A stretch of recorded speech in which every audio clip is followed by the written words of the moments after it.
My daughter called me from Boulder on a Tuesday morning, which wasn't unusual. What was unusual was that she called 3 times in a row, and when I finally picked up on the fourth call, it wasn't her voice on the line. It was my son-in-law, and he was crying.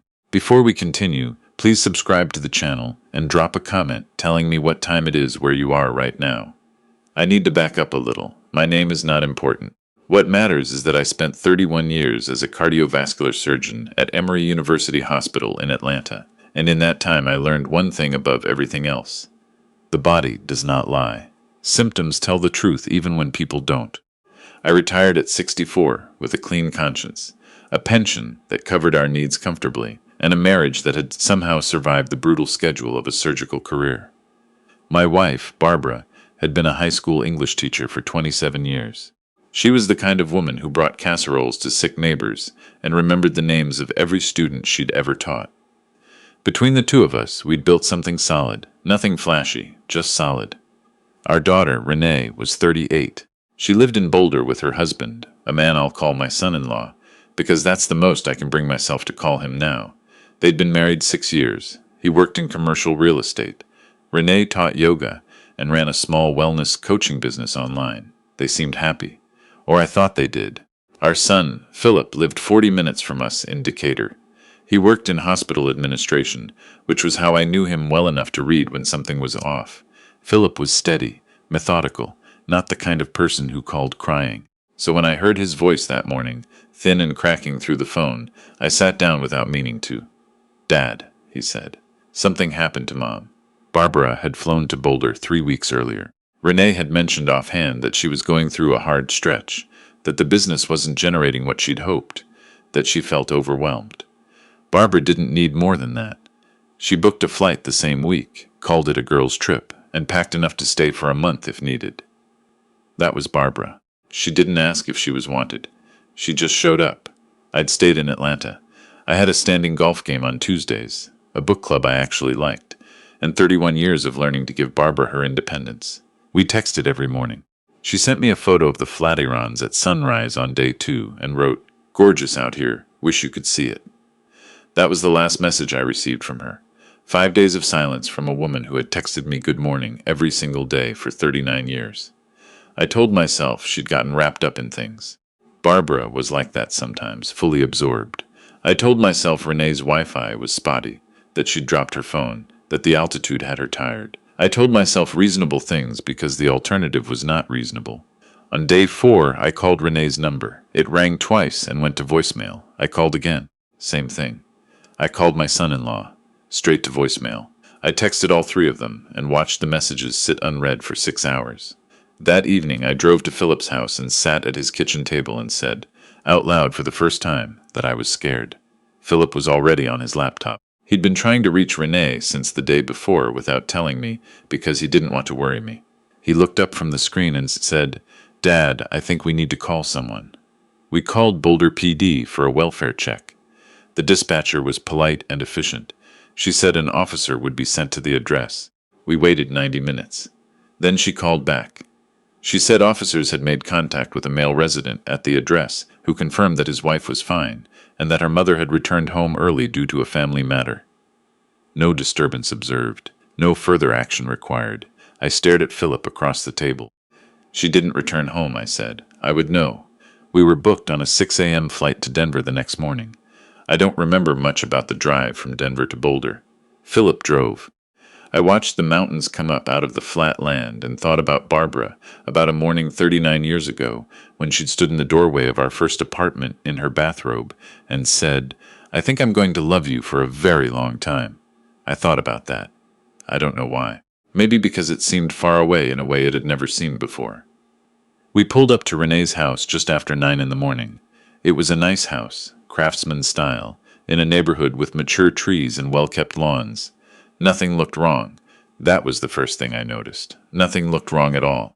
My son-in-law answered the door. He looked at me and then at Philip, and something moved across his face that I can only describe as a calculation. It was there for less than a second. Then it was gone, replaced by something that looked like relief. "Thank God," he said. "I've been trying to figure out how to reach you." I asked him where Barbara was. He said there'd been an accident. He said she'd fallen down the stairs 2 days ago. He said she was at Boulder Community Hospital, that she was stable, that he'd been about to call us when her phone had died, and he couldn't find our numbers written down anywhere. He said it all in one breath, standing in the doorway, not stepping back to let us in. I am a surgeon. I have delivered bad news in hospital corridors for 3 decades. I know what panic looks like, and I know what performance looks like, and I know the difference between the two. What I was looking at was not panic.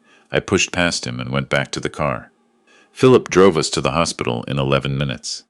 I know because I watched the clock the entire way, counting seconds like I used to count them in the OR when a patient's pressure was dropping and everyone mattered. Barbara was in room 214. She was awake when we walked in. She looked small in the hospital bed in a way she had never looked small to me before, not in 39 years. There was bruising along the left side of her face and a cast on her right wrist, and something in her eyes when she saw me that I will not try to describe because I don't have words for it. It was relief and grief and something else. Something like shame, which made no sense to me yet. I took her hand and she started crying before either of us said anything. I didn't fall, she whispered. I made her wait. I found the attending physician, a young hospitalist named Dr. Okafor, and I told him I was a retired cardiovascular surgeon and Barbara's husband, and I needed to understand what I was looking at. He took me to a small consultation room, and he was honest with me in the way that physicians are honest with other physicians, which is to say, he left nothing out. Barbara had come in 2 nights ago with a subdural hematoma, a fractured wrist, 2 cracked ribs, and bruising consistent with blunt force trauma to the face and torso. The injury pattern was not consistent with a simple fall downstairs. The injury pattern was consistent with being struck multiple times. She had been brought in by ambulance, alone. No family accompanied her. No family had contacted the hospital in the 48 hours since her admission. She'd been listed as having no emergency contacts on file because the admission had been chaotic and no one had thought to ask, or no one had been there to answer. I sat in that room for a long time after Dr. Okafor left. Then I went back to Barbara. She told me what had happened in pieces, over 2 hours, stopping when she needed to and picking up again when she was ready. I did not rush her. I have sat with patients delivering the worst news of their lives, and I know that the story comes out when it's ready, not before. She had arrived excited. Renee had seemed genuinely glad to see her. The first few days were good. They'd gone to a farmer's market, cooked together, stayed up late talking. Barbara said she'd felt hopeful, like maybe Renee was going to be okay. Then she started noticing things. Renee flinching when her husband raised his voice, going quiet in ways that didn't fit the conversation, checking her phone with a particular expression that Barbara recognized from years of reading teenagers. Not excitement, not curiosity, but vigilance. The kind of alertness that doesn't turn off. On the 5th night, Barbara waited until her son-in-law left to pick up takeout, and she asked Renee directly, "Is he hurting you?" Renee broke down. Everything came out. 2 years of it, escalating in the last 6 months. She'd been hiding it, she said, because she was embarrassed, because she'd convinced herself it would stop, because she was afraid of what leaving would cost her. His name was on the house. Most of their accounts were joint. Her business income was minimal. She'd looked into it quietly, and she was afraid of what it would mean to walk away. Barbara told her they would figure it out. She told her she could come home to Atlanta, that she and I would help her with everything. She said they would call a lawyer in the morning. He came home 40 minutes later. Barbara didn't know how much he had heard through the kitchen wall, but something in his face when he walked in told her he had heard enough. She woke up the next morning on the floor of the guest room. She didn't remember exactly what had happened. She remembered his voice, very low and very calm, saying her name. She remembered a pain that started at the side of her head. She didn't remember anything else until she was in the ambulance. I went back to Dr. Okafor after Barbara finished talking. I told him what she'd told me. I asked him to document every word of it.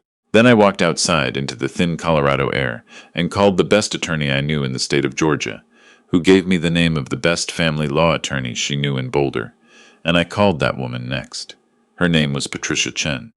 She answered on the second ring, even though it was almost 7 in the evening, and she listened to everything I said without interrupting. When I finished, she said, "How soon can you come in?" We met the following morning. She was efficient and direct, and she asked me questions I wouldn't have thought to ask. She said our first priority was getting Renee out safely, that the legal process would follow, but that we needed to think carefully about how we moved because a man like this, when he understood he was losing control of the situation, could become unpredictable. She had seen it before. Philip and I went back to the hospital that afternoon. We told Barbara what we were doing. Then Philip drove to Renee's house, and I stayed with Barbara. What happened at that house? Philip told me later. He rang the doorbell. My son-in-law answered. Philip said he needed to collect some of his mother's belongings and some things for Renee. My son-in-law said Renee wasn't there. Philip said he knew.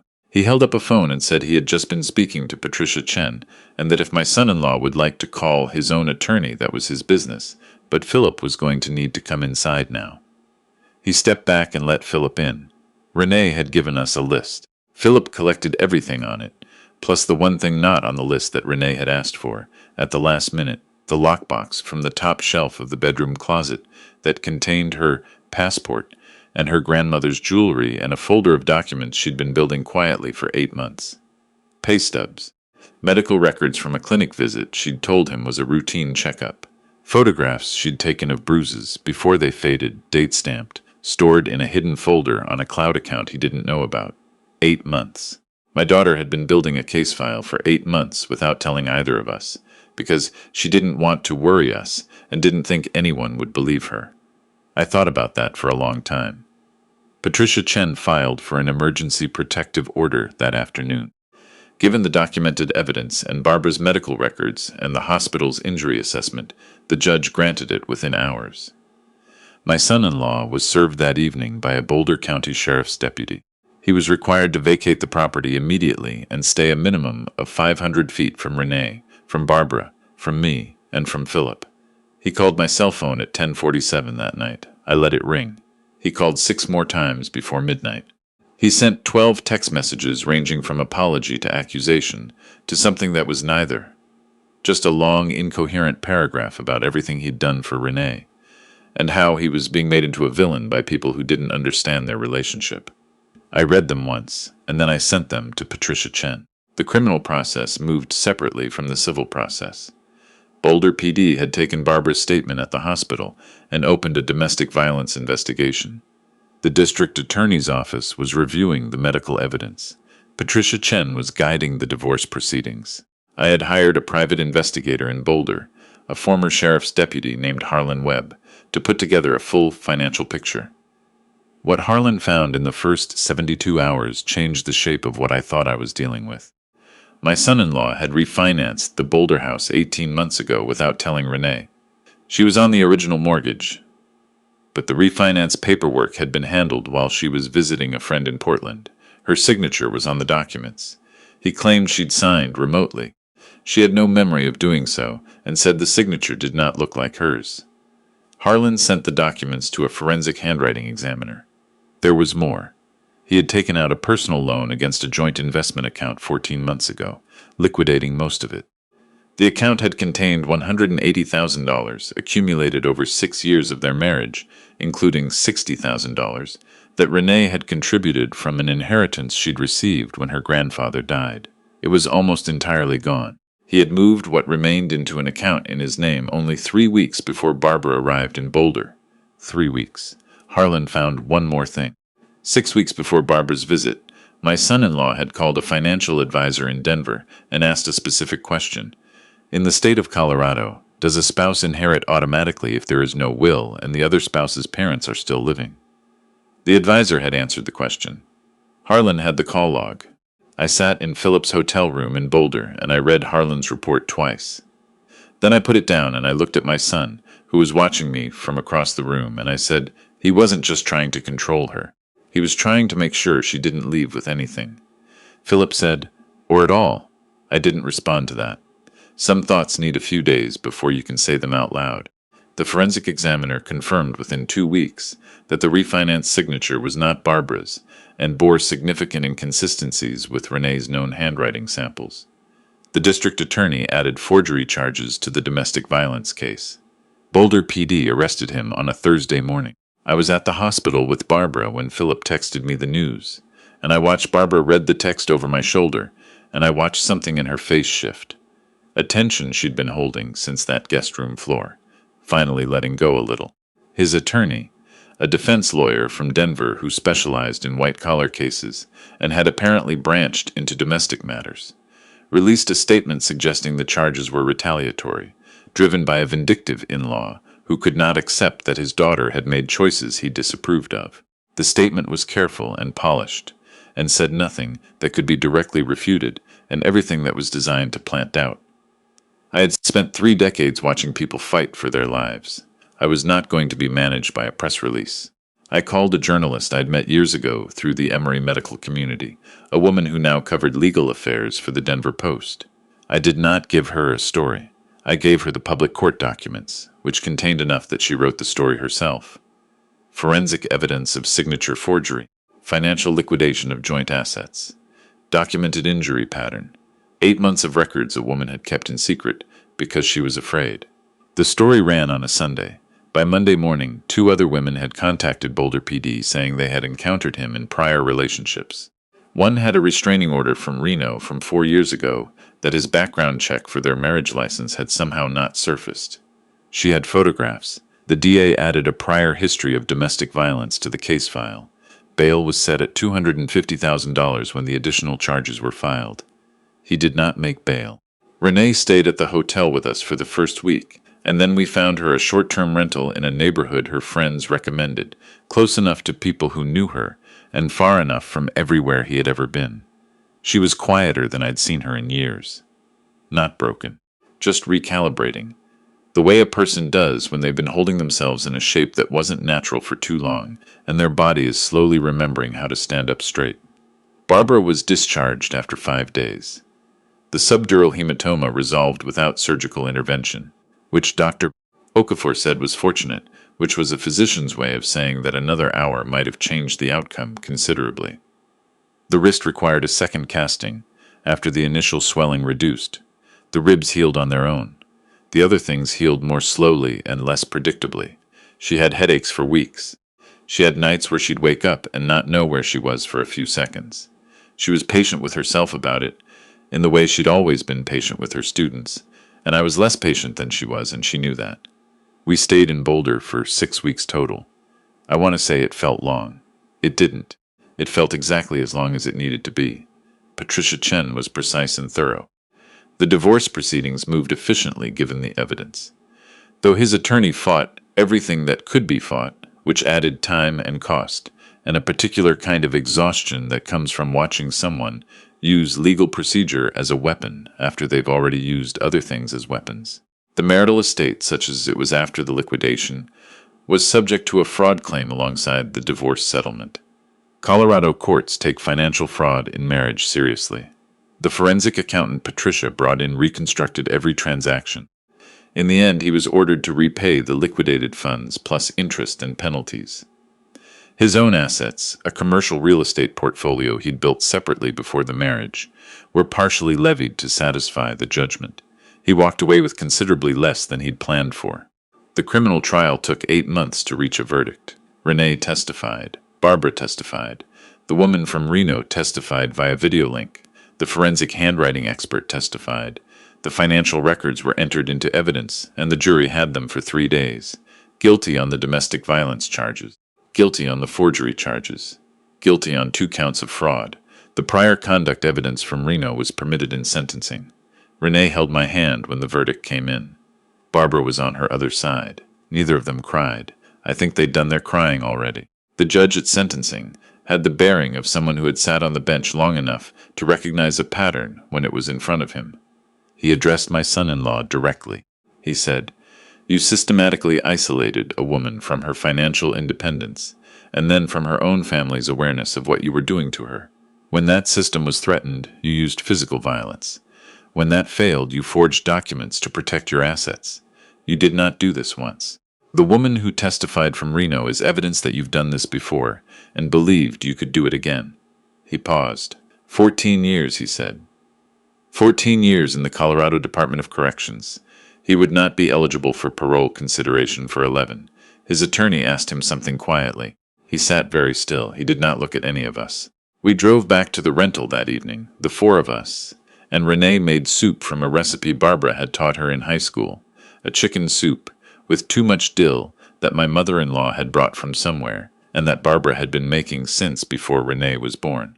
It was October by then, and cold the way Boulder gets cold, clear and sharp. We sat around a small table and ate soup, and nobody needed to say anything for a while. Philip eventually said, "I keep thinking about those 8 months." Rennie looked at him. "I know. You were doing all of that alone. I wasn't sure anyone would believe me." Barbara put her hand over Renee's. She didn't say anything. She didn't have to. I thought about what it means to believe someone. I had told patients difficult truths for 31 years, and I had always thought of myself as a man who faced things directly.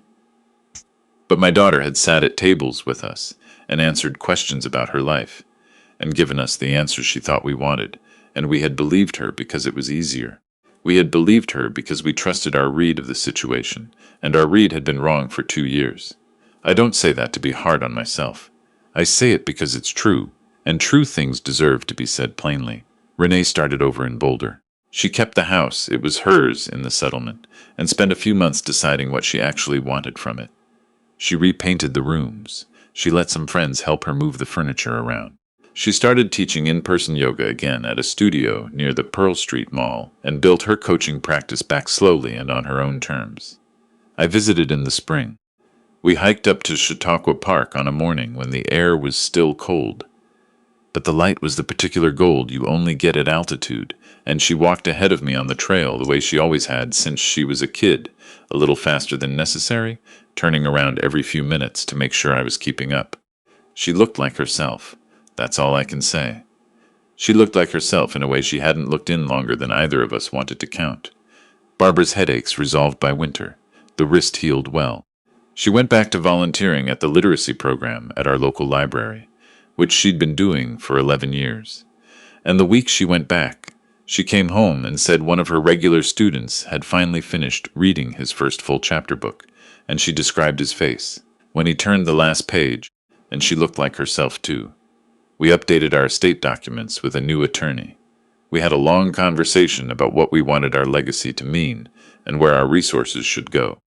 We talked about the Renee question carefully and made decisions that felt right for where things were rather than where we'd assumed they'd always be. I received a letter from the prison 8 months into his sentence. It was addressed to me personally. It was 2 pages long. He expressed remorse for what had happened. He said he'd had time to think. He said he was in a program. He said he hoped I understood that the man in that courtroom was not who he really was. I read it, standing at the kitchen counter while Barbara was in the next room. Then I folded it back into the envelope. I did not put it through a shredder. I put it in a drawer, because I am old enough to know that some things need to be kept, even when you never intend to look at them again. Evidence of what happened.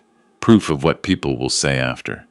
Barbara called from the other room asking if I wanted coffee. I put the drawer closed and said yes. Some things stay broken in ways you learn to live around. Other things you'd be surprised. The soup recipe still works. The morning texts still come. Renee still walks faster than necessary on any trail and turns around every few minutes, and every time she does, I'm still there. That part held. If this story moved you, please leave a comment below and subscribe to the channel. Click the video on your screen now to hear another story like this one.